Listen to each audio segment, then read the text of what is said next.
everyone, and welcome to Zest with me, Shel Marie, the podcast that will take you on a journey from the hustle to the harmony, fueling your passion whilst finding your peace. Today, I am absolutely thrilled to introduce a truly unique guest whose work sits at the crossroads of science, soul, and self-discovery. Joining us today is Olga, a deeply compassionate and highly skilled anxiety therapist for professionals who brings a multidimensional mind-body approach to healing that is as expansive as it is grounded. With a background in human-centered holistic counseling and advanced training in a unique form of psychotherapy that blends emotional, physical, and spiritual healing, Olga weaves together mind-centered therapies, body-based practices, and trauma-informed techniques to support those navigating anxiety, burnout, and deep-rooted emotional challenges. Her journey began with a fascination for the impact of ancestral and family support, and it has grown into a holistic, heart-led practice that empowers individuals to reconnect with their resilience, their rhythm, and their true selves. Whether it's through weekly therapy sessions or powerful intensive programs, Olga offers more than just talk therapy. She creates a safe and sacred space for genuine transformation. If you've ever felt the weight of over-responsibility, perfectionism, which I have definitely felt, or pressure to perform, especially in professional spaces, this episode will open doors you didn't know that were already waiting for you. I am so excited to speak with her. Welcome, Olga. How are you? I'm good. Thank you. Thank you for inviting me. Thank you. Nice to be here. You are so welcome. First of all, let's just really strip it back to what we kind of sometimes it can be seen as a title or a label. Why anxiety? Why anxiety did you focus on? Let's really just get straight in there and just see what's the reason that you felt that this was a really important place to start with helping people. Well, I had my generic training, and when we have generic training, we touch on lots of different things, and then we start practicing, and then through practice we find ourselves. Well, sometimes partially we find ourselves through training, and then obviously practice adds to it, and I ended up working. Well, I've noticed, because at some point I started to question myself, what I wanted to specialize in and what I felt comfortable with and what I wanted to do. So so I just looked at the clients that I worked with and the ones that I felt we have done a great job and we have been successful. And yes, I looked back and there were many people having anxiety difficulties for various reasons, and I enjoyed the work with those clients and the work we've done. And when I did my final training in psychotherapy, that was more to do with trauma and childhood difficulties, and of course anxiety comes up as a big one out of it. So anxiety doesn't have to be always linked to trauma, but it can be. And a lot of the time is. So yes, I enjoy working with anxiety, and make the difference. I think it's so important what you've just shared there, because particularly when we go into these fields of work, I know you use the word enjoyed, but I think it's really important that when we pick the fields that we're concentrating on, for example, empowerment with me, is something I am so passionate about, which I really feel for you. And it's not in the sense of like empowerment or anxiety, but it's in the sense of there's something, and correct me if I'm not speaking for you, I'm speaking for me, but correct me if I don't say it the way that you would like it to be said. It's something deep within us that, and I'm not sure of your own path, but often that we've experienced and we've had a feeling towards that we never want someone else to experience. And often sometimes it's an interest, so like what you say, it's just something within you that's like, do you know what, this really intrigues me and I want to find out more about this. It's not always linked to like our personal life, but I think often we pick these routes and we pick these particular areas because of something that's very personal to ourselves. And so with that in mind, I really also love that you mentioned about Ancestral, because I think this is really, really important for people to have more of awareness of, because honestly, most of my life, I wasn't really aware of this type of thing. And the moment I started learning about this and finding out more information, it kind of just didn't solve anything. So I think we need to really realize that nothing is a tick list, but it just made me think, that makes sense now. So I would love your take on that, like, just to dive a little bit more into that. About ancestry. Ancestry, well, when we, again, going back to the training, when we are trained as therapists, we need to start working on ourselves. That's why we need to go into therapy once a week at least. And I've tried different types of therapies and everything. So it has been very beneficial, very interesting. But in terms of ancestry, so we do look back at ourselves and our families and history and at our roots, and I absolutely love it. I'm very proud of who I am, where my ancestors came from, and very honored actually to have had such a wonderful family from both sides, mum and dad's side. I need to do more work myself on ancestry in terms of, not grandparents or great grandparents, but at the earlier generations. That's one thing that I'm yet to do. But for me personally, yes, I'm quite close to my family, and I need to know more about my extended family, so I need to do more work on that one. It's still outstanding. But I started to wonder, I think, when I was a teenager. Obviously, we go through life, and life is never 100% smooth and nice. So we do have different moments where something comes up which triggers certain thoughts and actions, feelings, and whatever. And there was a moment where I will not be giving the details, but when I stopped and I thought, oh my God, how do people who don't have what I have manage in life? Wow. Especially during the difficult times, because at that time it was a difficult time for me and my family. So that's how this question came up, and I thought, oh my God, at least we're together and we're dealing with it, although it's difficult and everyone struggles in their own way. But I thought, gosh, how is that possible for people who don't have what I have to actually manage these difficult times?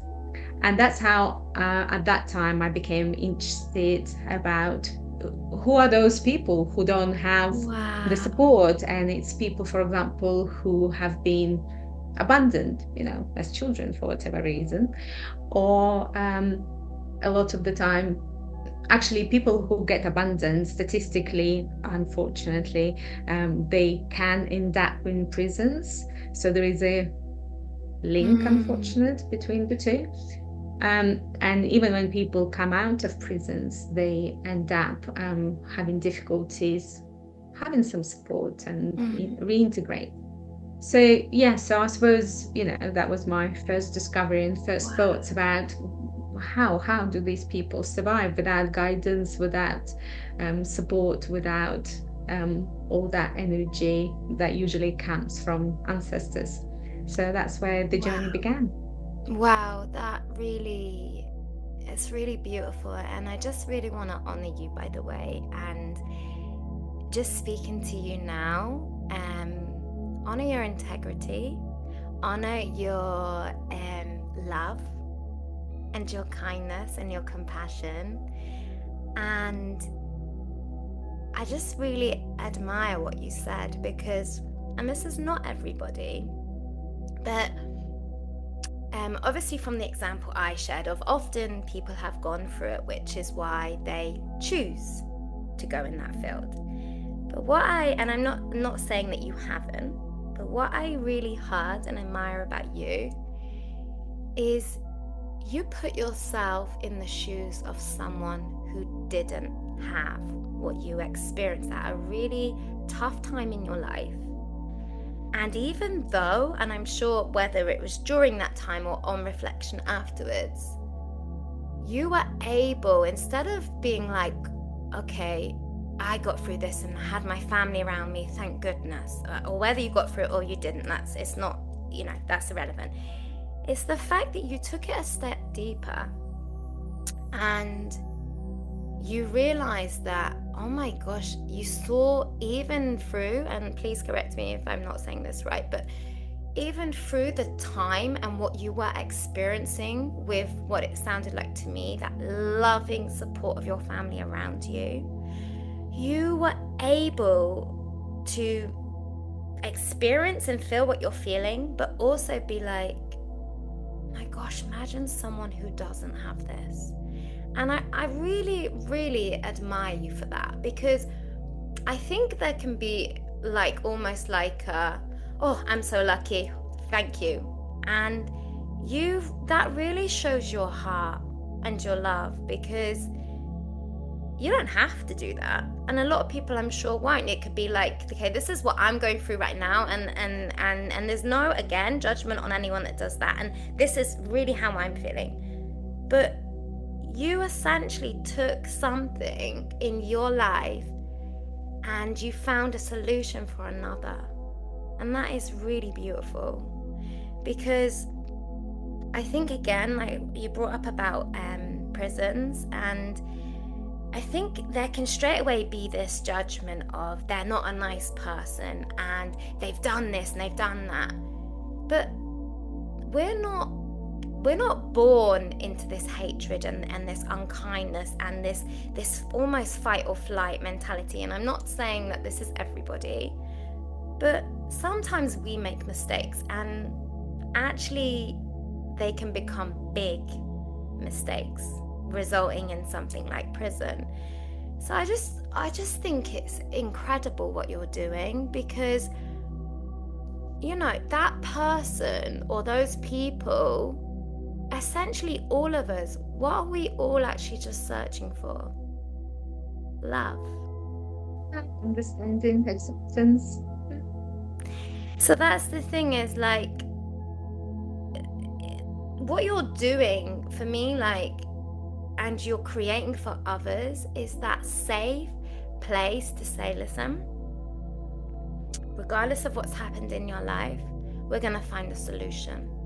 We're going to make it better. And it's just so beautiful. Thank you. Well, as I said, when we go through difficult times, we all do. There is no exception there.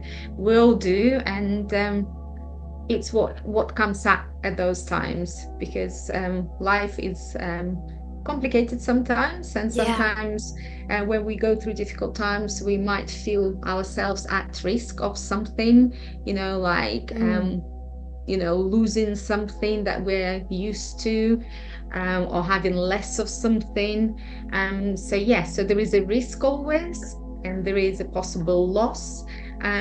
So everyone goes through that. It just depends on the intensity of it. But again, we can look at it as trauma if we go deeper, or we can look at it as just part of life. But in one way or another, we go through challenges, and it does have impact on us. So unfortunately in life, we all have to go through challenges. Not have to, but we do. Not because we necessarily choose, but that's a philosophical question Mm, around the choice. We can look at it in different ways. We're not going to go into that. yeah. But yeah, it is what it is. I really love that you mentioned that, because another really profound thing that you mentioned was, um, I think the word challenge is such an interesting word, in the sense of what someone else could see a challenge as in their life might not be in mine. So I think that's also something that's really important, that it's not almost like this badge of like, oh, you went through all that, well, get what I went through this. Like, not that people are doing that, but there's almost like this. I think we should really, which I see from you, be empathetic, not sympathetic, empathetic to the other person, and actually what that means to them in their life at that moment. Because it may seem like to someone else who's literally experienced everything and is like, really? That's what's tipping you over the edge? But for that person, you have no idea up to that point what they've experienced. So I think we really need to like be compassionate and kind to each person's individual journey. And with that in mind, I would love to know, because I think also some people are almost like not recognizing it at all, and some people can see something coming ahead, and that's their journey. Then there's kind of people that are in it and they almost don't know how to get out of it. And then there's obviously the other side of it, which we hope that many do not have to get to the point of to experience. So with that in mind, what could you suggest right now for someone who might be just listening in any of these categories and is kind of like, I feel like I can relate to this? What would you recommend to them? In terms of support, is it? Yes, yes, sorry. Wow, it's because people are so different and life situations are so different. It's difficult to say generically, isn't it? Yes. I just want to go back very briefly to where you finished off from the last question or answer. Just a little bit, very briefly, where you say, it's good to be kind, compassionate to someone, because we just simply don't know what something means to someone in that particular moment. That's one side of it. And the other side is sometimes people go in life and sometimes they don't pay enough attention to what is happening to them for whatever reason. There is always a reason, and they might think that it's not a big deal, but actually later on something will help them or trigger them to realize it was. So there is time and place for everything, if that makes sense. Absolutely. So it's difficult to say what to do and when to do. I think when the time comes, the person would know it's time to seek help. People want to continue being independent and resilient and self-reliant, so they don't necessarily want to be asking for help because it could be seen that they're weak or they're not capable or whatever, and there are possible judgments here and there. So people might not feel ready to do that. Some people still go for help, but they hide it from others. For example, when people come to therapy, they don't want others to know for whatever reasons, and there is always a reason. So it's difficult to say, and I tend to work with people who are either very driven, very successful perfectionist, so they find it very difficult to ask for help or delegate work or whatever. The list is long. And at the same time, I work with people who are kind of, I call them givers or helpers, who help others, but overdo it a little bit sometimes and forget about themselves. So that poses another risk on them and their well-being. So I end up often working with people who are not burned out yet, who are not yet at the beginning of the journey of anxiety, but they're in the middle. Yeah. Because what usually happens when we get too stressed, and the stress goes into anxiety, and if it's not managed, goes to burnout. So I usually meet people somewhere on the middle. Yeah. So hence anxiety makes sense to me, because I can address stress and I can kind of help people to prevent burnout. Beautiful. So for someone who potentially, is just listening to, let's just put it out there, this amazing woman right now who is so loving and kind, and definitely someone I would be wanting to connect with, and almost having that, like what you say, that in between of like, you can feel the pressure coming a bit more, and you're maybe almost like, no, I'm fine, I can handle this. How can they reach out to you? What's the first step? What's the solution that they could take today to change their life? Again, it's how ready the people are, but they can either find me on my website, which is olga-therapy.com. It is being updated, hopefully this month, and hopefully we'll have more information about how I work and what I do. So that's one way. The other way is I'm on LinkedIn, so I do post something relevant to my high achieving clients and something relevant for my helpers, givers, just a post so people can hopefully potentially read it and identify themselves in it. So so people can contact me via those routes. In the past I didn't do free consultation. Now I do 20 minutes free consultation, so if people want to, they could connect with me on that level, and we see if we can get on well enough together to work. And then for some people that's enough. For some people, they might want to maybe learn more about what is difficult for them before they start therapy. So if they have anxiety, if they can identify with it or name it or have a word for it, and then they might want to do some research before they start therapy. But it depends on people's personalities, where they are. There is not right or wrong. Whatever feels right for people is good enough. But ideally, it's good to combine both therapy, because it's a process, it's embodiment of the experience and releasing of the difficulties that we have, and lots of different processes. But understanding something, it's a conscious process, and that helps as well. It helps with awareness, helps to have some control. So we need to ideally merge it together. That's when the best outcomes and benefits come. But just education, just reading, for example, about whatever difficulties you might have, like too much stress or not being able to deal with perfectionism or anxiety or trauma, is not enough, because education is great. It does help on the conscious level, but it's not necessarily touching our unconscious and subconscious levels. And that's where you would need a practitioner, a therapist, to help you to dig a little bit deeper, because as humans we tend to avoid unpleasant, uncomfortable things, and that's normal. It's not criticism, we'll do that.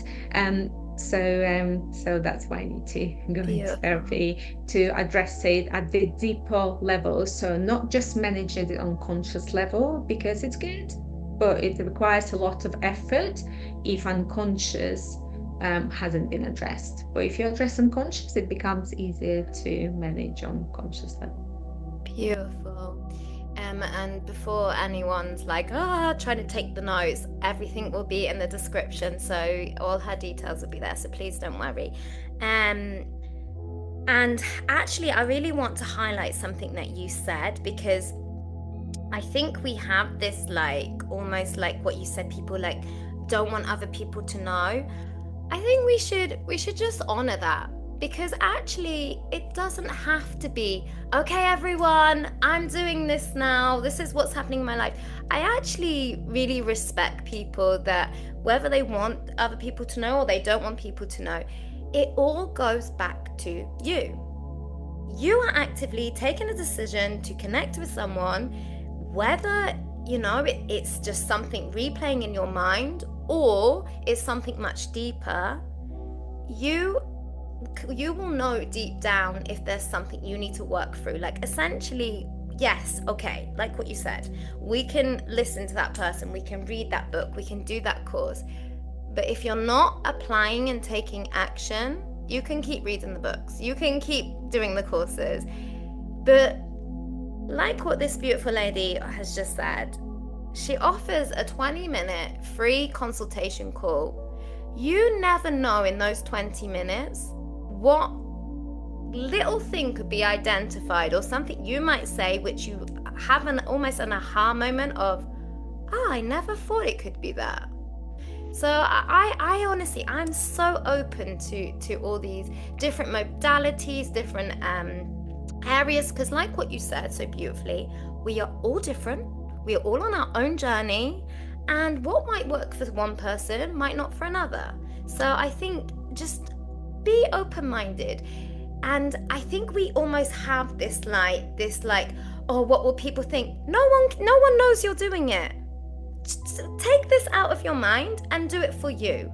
It's your life, it's your decision, and you are in control of it. So whether you connect and then you're no, not for me, at least you gave something a go. At least you stepped up. You noticed that, okay, the deadlines are getting more and more on top of me. Something else is coming in. I actually can't breathe right now, but I'm putting a smile on in front of my family, in front of my friends, and I'm pretending everything's okay, but actually I just want to cry, or I want to get really angry, or whatever is that emotion. You will know what that emotion is. Just stop, pause, breathe, and you have a solution. You have a solution right here, beautiful and radiant. So I really, really, really want to say thank you for that. I know your time is precious, so I don't want to use up too much more of your time, but another thing that I would just love your take on is, because particularly as you spoke about high achievers and perfectionism, and these people that they strive and they achieve and they do it. And so I would love your take on rapid transformation versus slow unfolding, because I think, again, this is also going to be a like, okay, yes, this lady's in front of me, I contact her, and then in a week I will be resolved. And I think we really need to also know that this is a process, guys. It's not like, okay, solution done. I think we really need to respect the process. So I'd love your take on this. Well, it's a very good point, very important point, which I will make it clearer on my website at some point. Well, the wording is already done, it just needs to go on the website. So what it is, I've almost separated, intensive therapy for this kind of people, perfectionists and high-speed people, high achievers, and weekly is for people who might need more time to process, reflect, and whatever. It's just how people tend to pick. But actually they can do either, or they can start with intensive and then move into weekly, whichever way. But intensive therapy is there to yes, it's good for people who are quite busy. They identify the problem, they want to understand it and do something about it, and they want to do it fast, they want to do it now. That's straightforward, but ideally in 12 sessions in 1 week we end up identifying what the problem is, what can be done about it. So it gives people the understanding, the immediate tools, hope, that confidence and that empowerment that things can be done. But of course, everything cannot be resolved in 12 sessions. So basically, my intensive therapy is instead of having 1 hour per week, that's the weekly therapy, the usual standard way of seeing people. And I will get to see people every day for 6 days, 2 hours each day. So we've become very absolutely very deep into wow. work. It's quite deep work because it requires a lot of energy, a lot of processing.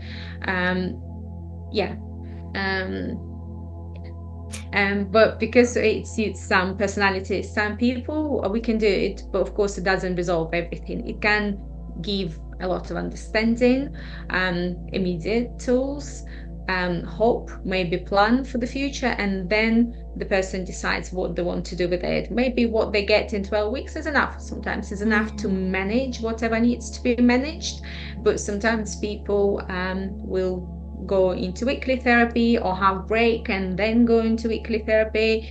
It depends again on the person, on the problem, whatever. That's how it is. Absolutely. And something you said earlier, which I think is super important, is when you said about connecting and see if we're aligned, or if we, because again, like what you've just said, it's almost like the equivalent of a relationship, because you are going to have that intense process together. You're going to really uncover things about people, and it's going to be raw and real and ready, and they're going to get the most incredible transformation. But there has to be that element of trust and giving and receiving, and being open to someone potentially maybe even telling you something that you don't always want to hear, because that's where the little gem is sometimes. So I really appreciate that, and wow, it sounds incredible. And it's funny that you said about the rapid and the slow unfolding, because I heard it very different when I read that. So I really love that you identified that as the course, because I almost feel like the rapid need the slow, and the slow need the rapid. So I don't know, I heard it very differently, but now you've explained it as your course, it's absolutely like makes sense and it's perfect. So as a last thing that I love all my guests to do, just off the top of your head, whatever comes to mind, what would you feel like would be something that you could say right now that would really shift someone's mindset, or just something, a message that would really be something beneficial that you think that they would really benefit from hearing? I think what is important in life and therapy in general is acceptance, and that's quite a big thing for some people. It's very difficult for some, and much easier for others. But acceptance is important. So and I would encourage people to accept that they are in their lives where they are, and they can start from where they are. So that's how we sometimes, as you said, the the slow might need the faster way, and faster way might need the slow way, but we need to start knowing where we are. Exactly. If we like the drive, we need to start with the drive, right? Yes. And then if we realize that later on in life we can slow down and allow ourselves to do so, we can, but we need to accept that what we have is what we have, so we start with that. So just allowing people to accept that they are who they are in their life journey where they are, and just start where you are. That's it. And do you know what just came to my mind as you said that was the story of the hare and the tortoise, and I just imagined this like, I'm gonna get there first. I'm just gonna take my time. And again, it's not a destination, guys, but I tell you something, if you trust the process, and you might have a little rest, and then you might run a little bit more, you might jog, you might just stroll, you will get to whichever point that you need to get to in order to unlock whatever it is that you are seeking next. Relationship, professional. So just open your mind and give it a go. And I would love your take on this, because I'm not taking from the fact of what it is, anxiety therapist, but if that word for some reason is like triggering you or doesn't sit fine with you, we have the option to say, I have this beautiful meeting with this lady once a week or 5 times a week. Just remove it. It doesn't matter about the wording. Just know that it's something you are doing to change your life. You can reframe it. It like really, we really need to stop focusing just on the words and the feeling we get from words that often, I would love your take on this, are something that's deeply rooted from potentially a trauma beforehand, and then we almost are not entering and going into that area that we need because we're stuck on the wording. And I just think, just take the word, get rid of it, and just open your mind to the possibility of what is going to come into your life. So thank you. It's been such an honor and blessing to connect with you, and I'm really excited for you and all that's unfolding in your life. And I know that many people are going to really benefit from not only your calm and really collective and kind, compassionate presence, but also your knowledge and your wisdom and your problem solving. Because that's essentially what we're doing. You know, we can have a nice little conversation with someone, but essentially we want to get in, get to the root, and get it done. Running or walking, guys. Remember, let's just pull that back.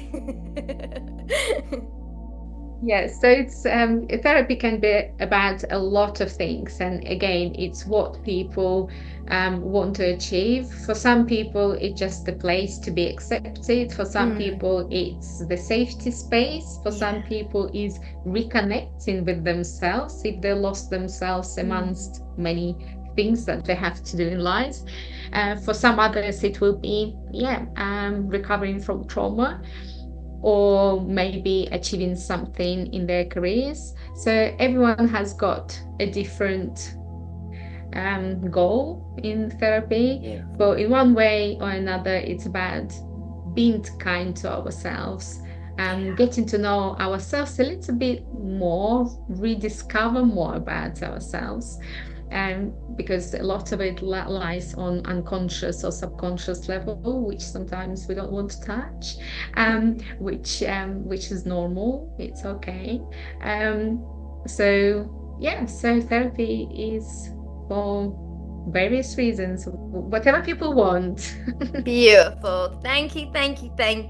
And I'm excited for you, and I'm excited for all that's going to happen and come into both your lives and your incredible clients' lives. So I wish you all the best with all that you do.